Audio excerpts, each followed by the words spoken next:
আগে চলুন এই কুলাঙ্গারের কথা শুনে নেই। জিয়ার সৈনিকরা মাঠে নামে, রাজপথে নামে, মাত্র 2 ঘন্টার ভিতরে বাংলাদেশ শাসন করে ফেলতে পারবে।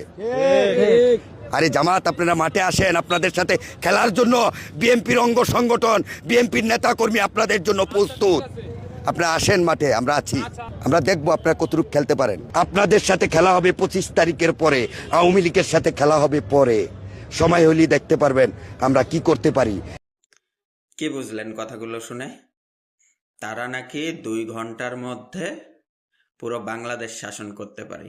বিএনপির এক, সম্ভবত উনি কোনো নেতা টাইপের কেউ হবে হয়তো, দেখে মনে হচ্ছে না নেতা, যাই হোক। তো বিএনপিকে উনি ভালোবাসেন এটা বোঝা যাচ্ছে। তারা বলতেছে যে 2 ঘন্টার মধ্যে পুরো বাংলাদেশ শাসন করতে পারবে বিএনপি। আমি বলি কি, গত 17 বছর তোরা কোথায় ছিলি? গত 17 বছর তোরা কোথায় ছিলি? ইন্দুরের গর্তের মধ্যে ছিলি?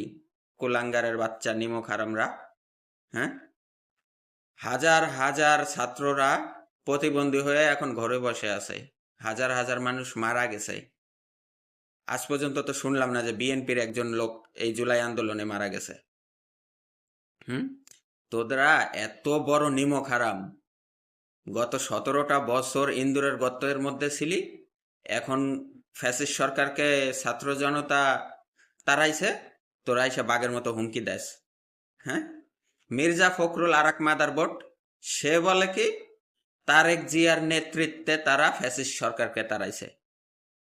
শালার মাদার বোর্ড গুলা যত আজগবি কথাবার্তা, এগুলা বাংলায় এখন আর বলে লাভ নাই। যেই মানুষ 17 বছর ক্ষমতায় থাকার পরেও দেশ ছেড়ে পালাইতে হয়েছে, তোরা তো ক্ষমতায় আসস নাই। শালা কুলাঙ্গারের বাচ্চারা, তোরা তো এখনো ক্ষমতাতেই আসস নাই। ক্ষমতায় যাইতে পারস কিনা আগে সেটা দেখ। হ্যাঁ, ইন্দুরের বাচ্চারা এত বছর কে ইন্দুরের গর্তের মধ্যে ছিল, এখন বাঘের মতো হুমকি দিতেছে। হ্যাঁ, মির্জা ফখরুল বলে তারেক রহমানের নেতৃত্বে তারা ফ্যাসিস্ট সরকারকে তাড়াইছে। শালা মাথা মোটা মাদার বোর্ড। ছাত্র জনতা যদি না থাকতো, তোদের তারেক রহমানও দেশে আসতে পারতো না। তোরাও এই যে জীবনে এই যে মাইক ফাটায় কথা কস না, একদম পিছন দিয়ে হান্দাই দিত। জনগণকে বলতে চাই, আপনারা দেখে শুনে তারপরে আপনাদের ভোট দিবেন। ধন্যবাদ।